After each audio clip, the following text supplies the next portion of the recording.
히브리서 5장에 있는 말씀을 우리가 오늘 읽었는데요. 우리가 4장 16절, 14절에서부터 길게 7장 전체까지 예수 그리스도의 대제사장의 직분에 관해서 설명을 해줍니다. 그분이 우리의 영원한 대제사장이 되시기 때문에 자기 백성들의 구원에 있어서 아주 확실한 그런 구원의 근원이 되신다고 하는 사실들을 설명해 주고자 하는 것입니다. 그래서 오늘 우리가 읽은 앞부분 1절부터 10절까지의 내용에서는 구약시대의 대제사장이었던 아론과 그의 자손들이 담당했던 대제사장의 직분과 그리고 예수 그리스도께서 감당하셨던 대제사장의 직분 사이에 공통점과 차이점들이 무엇인가를 설명해 주고요. 11절부터 마지막 14절까지 내용에서는 그 가운데서 예수 그리스도의 대제사장의 직분을 설명하면서 그 말씀들을 설명하는데 이해하기 여전히 둔하다라는 것을 말하면서 신앙이 더욱 자라가야 될 것을 권면하는 그런 말씀이 후반부에 주어집니다.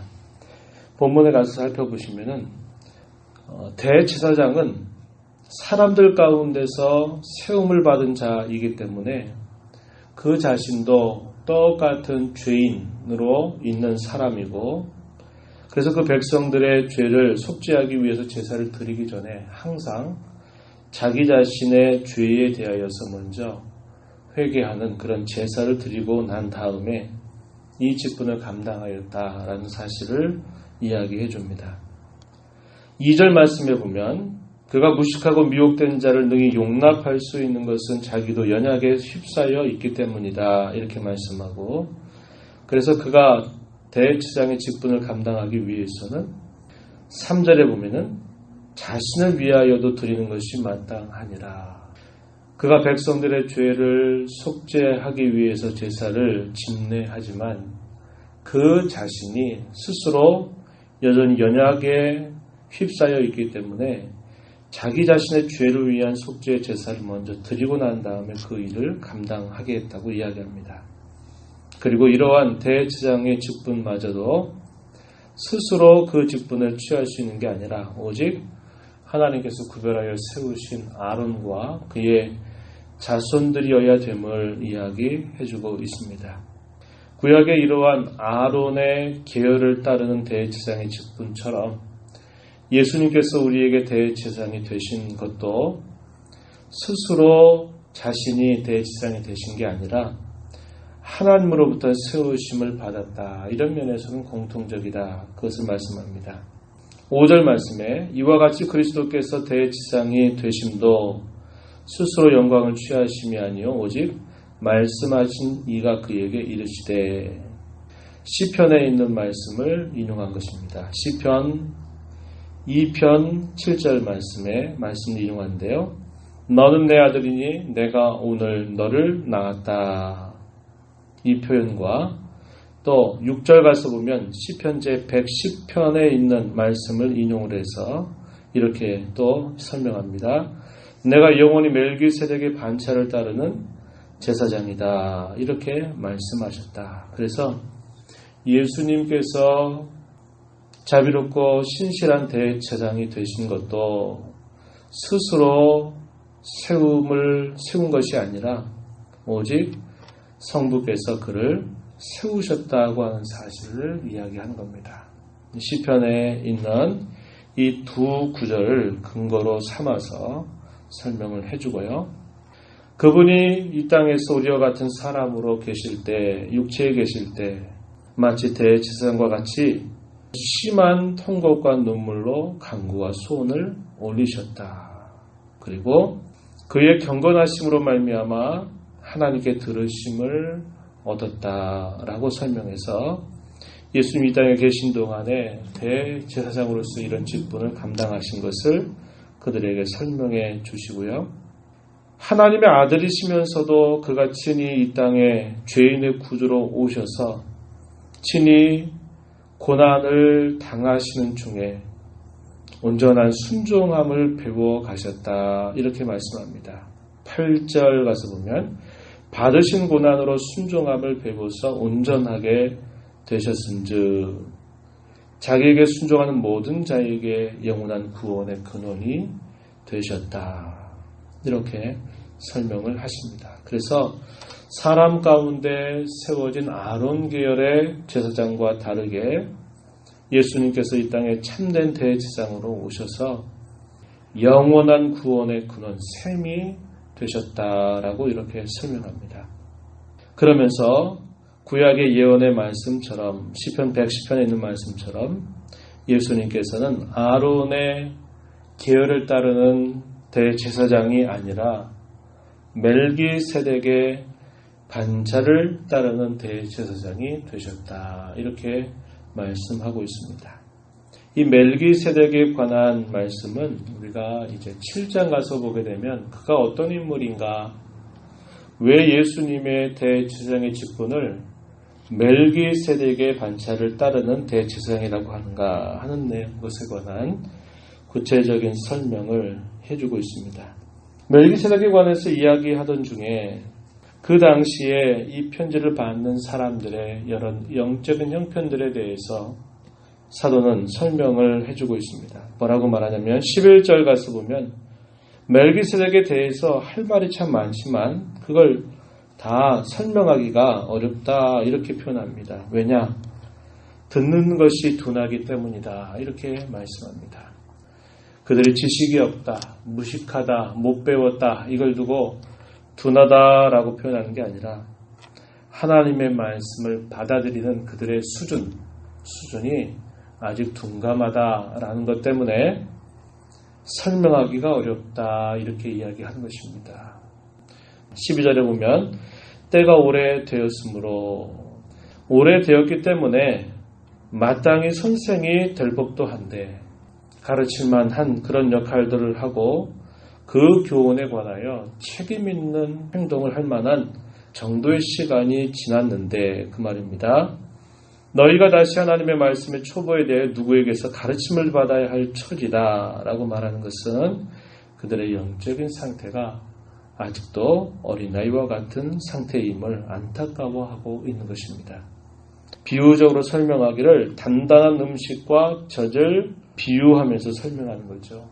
가난아이가 태어났는데 그 아이에게 씹어서 먹을 수 있는 단단한 음식을 준다면 그 아이는 그것을 섭취하지 못하게 될 것이에요. 이가 나지도 않았고 또 씹어 먹을 만큼 그의 어떤 속이 준비가 되지 않았기 때문에 그러하죠. 그래서 젖을 먹어야 하는 것입니다. 그러나 그 아이가 어느 정도 자라고 또 성숙하게 되면 젖 먹고는 못 사는 것입니다. 단단한 음식을 씹어서 필요한 영양소들을 곳곳마다 그것을 섭취하는 것이 필요하다는 거죠. 그런데 당시 이 말씀을 받는 성도들의 영적인 형편은 단단한 음식을 먹을 상태가 아니라 젖을 먹어야 할 그런 상태에 있음을 지적해 주고 있는 것입니다. 13절에 보면 젖을 먹는 자마다 어린아이니 의의 말씀을 경험하지 못한 자다 이렇게 말했고 이와 대조적으로 단단한 음식은 장성한 자의 것이다 이렇게 말합니다. 장성한 자의 모습에 대해서 뭐라고 표현하냐면 그 다음에 이어지는 말씀 14절 마지막 부분에 보면 그들은 지각을 사용함으로 연단을 받아 선악을 분별하는 자들이다 이렇게 말합니다. 이 말은 이런저런 상황들이나 그 말씀의 내용들을 충분하게 생각을 하고 그것을 판단할 줄 알아서 어떤 것이 하나님의 뜻이고 어떤 것이 하나님의 뜻이 아닌가를 잘 분별하는 그런 자들, 이러한 자들을 두고 장성한 자의 모습이다 이렇게 설명을 해주고 있는 것입니다. 당시의 성도들을 향한 사도의 안타까운 마음, 좀 더 정확하게 말하면 주님이 그의 자녀들을 향한 우리 주님의 마음이 바로 이렇게 표현되고 있는 것을 우리는 볼 수 있다고 하는 것입니다.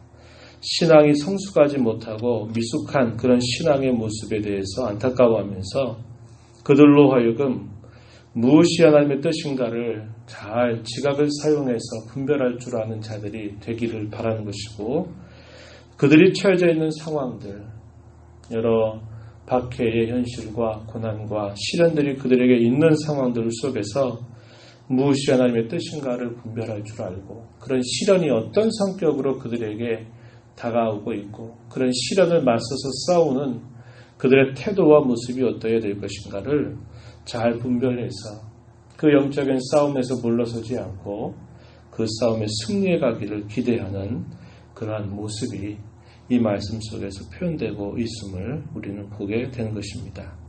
우리는 오늘 이 말씀을 통해서 두 가지를 생각합니다. 하나는 우리를 위해서 이 땅에 오신 대제사장이신 예수님께서 순종을 배우셔서 우리에게 영원한 구원의 근원 혹은 샘이 되어주신 그 주님의 사랑으로 말미암아 우리는 감사하는 자가 되어야 하겠고, 하나님께 철저한 순종의 자세를 배워가기를 힘써야 되겠다 하는 것입니다.